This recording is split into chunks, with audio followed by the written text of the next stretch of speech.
All right, let's talk Atlanta Falcons. Got some Falcons news for you guys. Exciting team as we get headed closer into training camp. Football is almost back. Great news for you Atlanta fans. I'm Nick, and this is Saturday Morning Inspection. All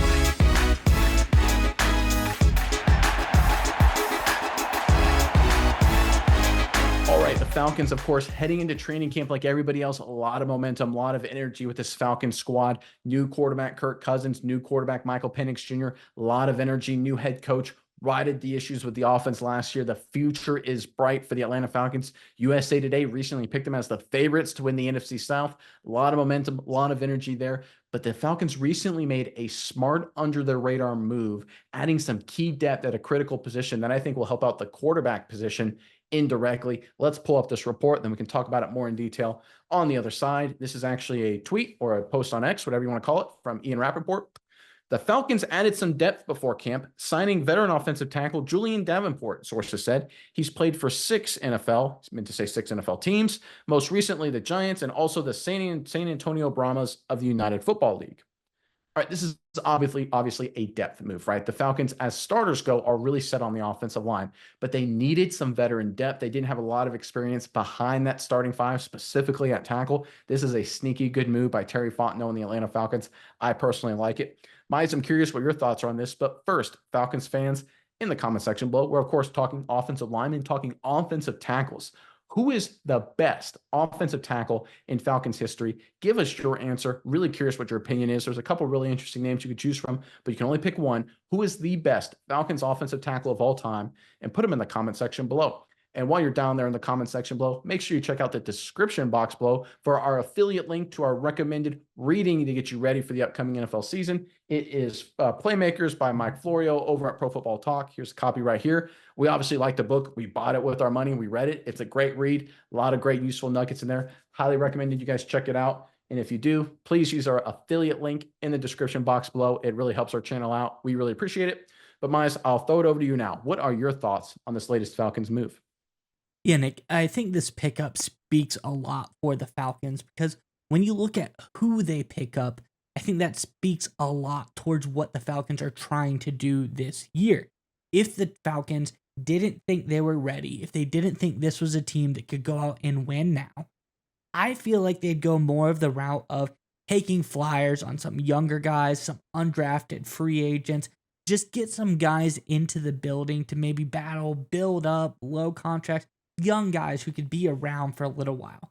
You're not going to go in and bring a guy in who is a veteran, a guy who's been in the NFL for 6+ years, played football at other organizations as well. He's been around the block. This is someone you know exactly who he is. You're not expecting to build him up as a prospect. This is a guy that you need, like you said, to bolster the depth on your offensive line in case something happens during a season. And the only reason you have an in case is if you think this season has a lot of potential. We've seen the articles. Kirk Cousins, people are already talking. There's a lot of buzz around this offense. This is an offense that looks much different than it did last year. This is an offense that people really think could potentially go all the way. This is a completely different team, completely different offensive scheme. There's a lot of weapons that have been underutilized on this Falcon squad. So I'm really excited to see the Falcons. They're showing that mindset that they believe this team is that as well. And I'm really excited from what we're going to see for this team this season. I think you hit on every single point, right? You kind of took the words right out of the mouth. I'm kind of upset about that, Miles. I've got my own opinions too, for God's sakes. But look, like you said, this is a Falcons team that's a completely different paradigm shift, right? This is a contending team, right? This isn't a team where, well, if everything breaks right, we may win 9 games, maybe win a bad NFC South. When you add Kirk Cousins into the fold, when you bring in the new coaching staff, when you look at the talent on this football team top to bottom, this is a really serious playoff contending team, maybe even a deep playoff run team, right? Everyone's looking at the 49ers in the NFC, and rightly so. They're clearly the best. But outside of San Francisco, there is a drop-off, right?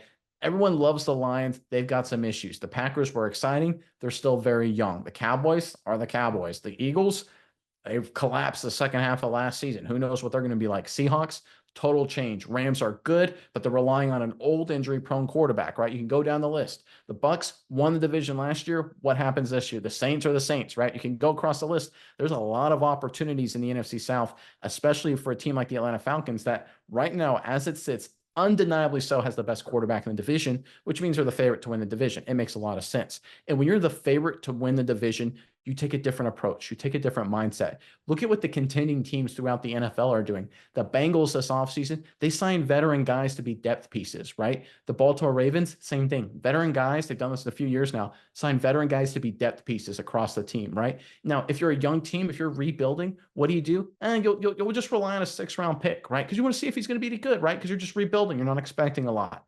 The Falcons are making this move because they understand that they've got a chance to be really good this season. And look, whether this works out, whether this guy has to play or not, hopefully he doesn't, right? Hopefully you don't have those injury concerns. It's also important to have him in camp because remember, a big part of the Falcons' long-term strategy is evaluating Michael Penix Jr. And to evaluate the quarterback, you need good protection, right? And Davenport's a guy who, even as a backup, can come in and give good protection for second and third units for this Falcons offense so they can evaluate Michael Penix Jr. and allow him to continue to grow and develop. Because if you look at the Falcons offensive tackle, outside of Davenport right here, the rest of them combined, all the other backup offensive tackles currently on the roster have 21 total career starts combined.